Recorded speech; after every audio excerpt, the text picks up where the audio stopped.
أعوذ بالله من الشيطان الرجيم. بسم الله الرحمن الرحيم. وإذ قلنا للملائكة اسجدوا لآدم فسجدوا إلا إبليس كان من الجن ففسق عن أمر ربه أفتتخذونه وذريته أولياء من دوني وهم لكم عدو بئس للظالمين بدلا ما أشهدتهم خلق السماوات والأرض ولا خلق أنفسهم وما كنت متخذ المضلين عضدا ويوم يقول نادوا شركائي الذين زعمتم فدعوهم فلم يستجيبوا لهم وجعلنا بينهم موبقا ورأى المجرمون النار فظنوا أنهم مواقعوها ولم يجدوا عنها مصرفا ولقد صرفنا في هذا القرآن للناس من كل مثل وكان الإنسان أكثر شيء جدلا وما منع الناس أن يؤمنوا إذ جاءهم الهدى ويستغفروا ربهم إلا أن تأتيهم سنة الأولين أو يأتيهم العذاب قبلا وما نرسل المرسلين إلا مبشرين ومنذرين ويجادل الذين كفروا بالباطل ليدحضوا به الحق واتخذوا آياتي وما أنذروا هزوا ومن أظلم ممن ذكر بآيات ربه فأعرض عنها ونسي ما قدمت يداه إنا جعلنا على قلوبهم أكنة أن يفقهوه وفي آذانهم وقرا وإن تدعهم إلى الهدى فلن يهتدوا إذن أبدا وربك الغفور ذو الرحمة لو يؤاخذهم بما كسبوا لعجل لهم العذاب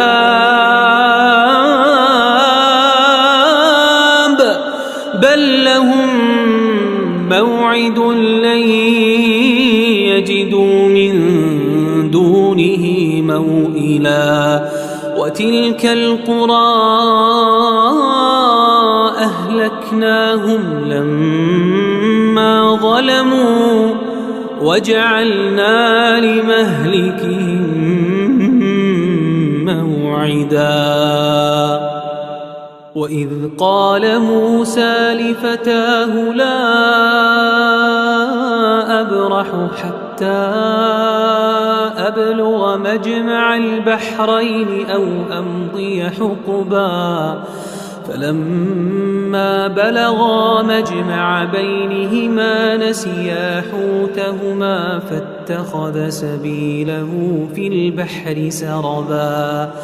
فلما جاوزا قال لفتاه آتنا غداءنا لقد لقينا من سفرنا هذا نصبا قال أرأيت إذ أوينا إلى الصخرة فإني نسيت الحوت وما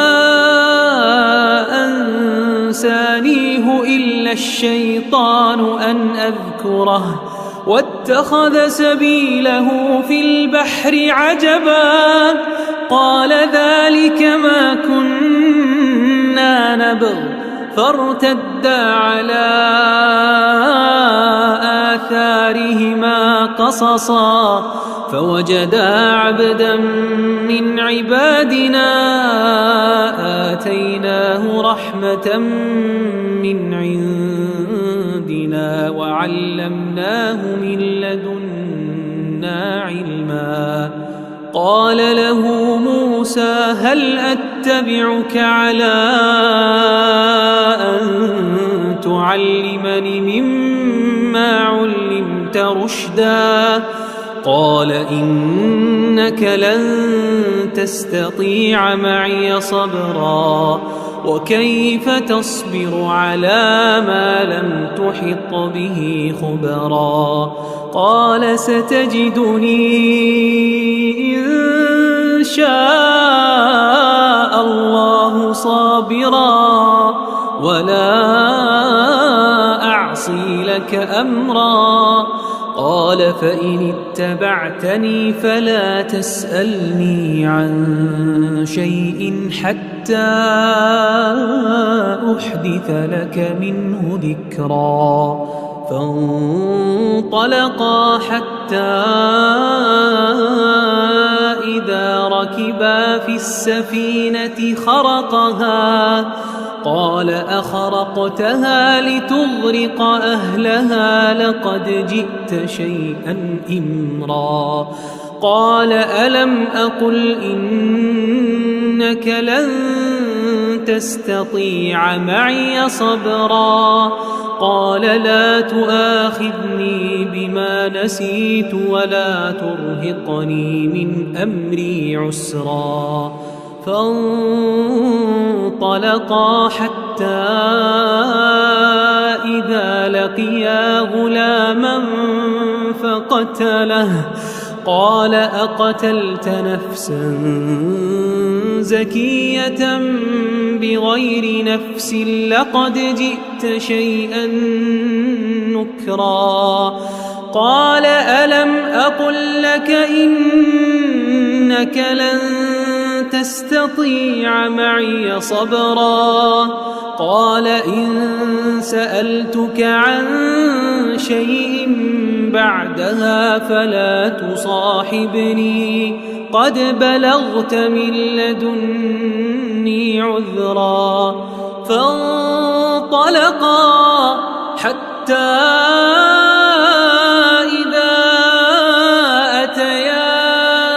أهل قرية استطعما أهلها فأبوا أن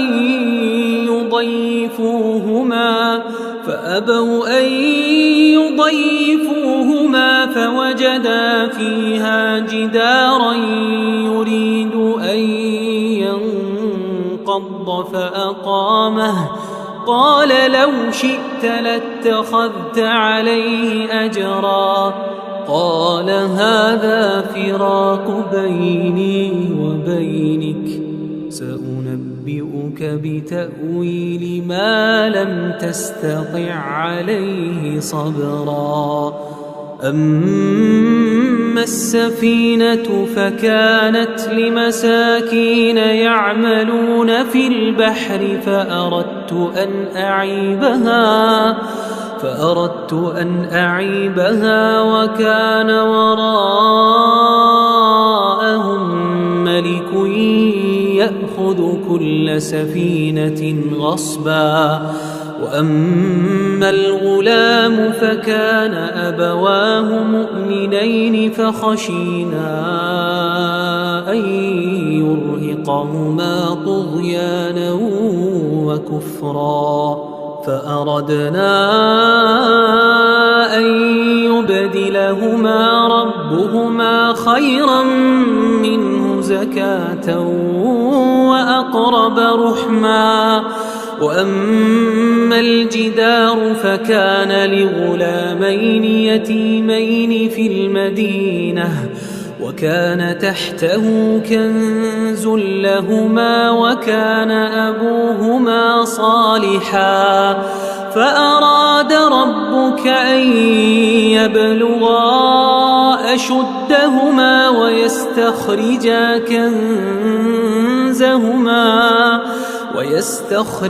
كنزهما رحمة من ربك وما فعلته عن أمري ذلك تأويل ما لم تسطع عليه صبرا ويسألونك عن ذي القرنين قل سأتلو عليكم منه ذكرا إنا مكنا له في الأرض وآتيناه من كل شيء سببا فأتبع سببا حتى إذا بلغ مغرب الشمس وجدها تغرب في عين حمئة ووجد عندها قوما قلنا يا ذا القرنين إما أن تعذب وإما أن تتخذ فيهم حسنا قال أما من ظلم فسوف نعذبه ثم يرد إلى ربه فيعذبه عذابا نكرا وأما من آمن وعمل صالحا فله جزاء الحسنى وسنقول له من أمرنا يسرا ثم أتبع سببا حتى إذا بلغ مطلع الشمس وجدها تطلع على قوم لم نجعل لهم من دونها سترا كذلك وقد أحطنا بما لديه خبرا ثم أتبع سببا حتى إذا بلغ بين السدين وجد من دونهما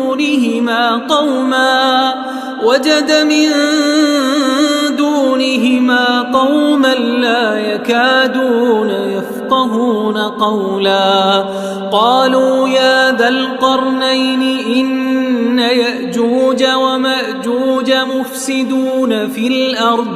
فهل نجعل لك خرجا على أن تجعل بيننا وبينهم سدا قال ما مكني فيه ربي خير فأعينوني بقوة أجعل بينكم وبينهم ردما آتوني زبر الحديد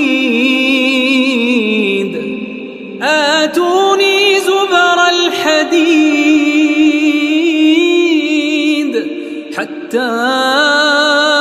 إذا ساوى بين الصدفين قال انفخوا حتى إذا جعله نارا قال آتوني أفرغ عليه قطرا فما استطاعوا أن يظهروه وما استطاعوا له نقبا قال هذا رحمة من ربي فإذا جاء وعد ربي جعله دكا وكان وعد ربي حقا وتركنا بعضهم يومئذ يموج في بعض ونفخ في الصور ونفخ في الصور فجمعناهم جمعا وعرضنا جهنم يومئذ للكافرين عرضا الذين كانت أعينهم في غطاء عن ذكري وكانوا لا يستطيعون سمعا أفحسب الذين كفروا أن يتخذوا عبادي من دوني أولياء إنا أعتدنا جهنم للكافرين نزلا قل هل ننبئكم بالأخسرين أعمالا الذين ضل سعيهم في الحياة الدنيا وهم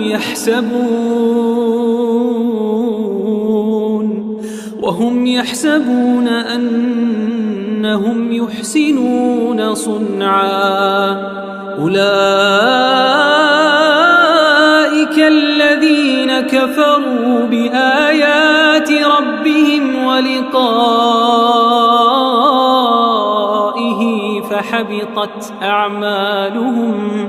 فحبطت أعمالهم فلا نقيم لهم يوم القيامة وزنا ذلك جزاؤهم جهنم بما كفروا واتخذوا آياتي ورسلي هزوا إن الذين آمنوا وعملوا الصالحات كانت لهم جنات الفردوس نزلا خالدين فيها لا يبغون عنها حولا قل لو كان البحر مدادا لكلمات ربي لنفد البحر قبل أن تنفد كلمات ربي ولو جئنا بمثله مددا قل إنما أنا بشر مثلكم يوحى إلي أنما إلهكم إله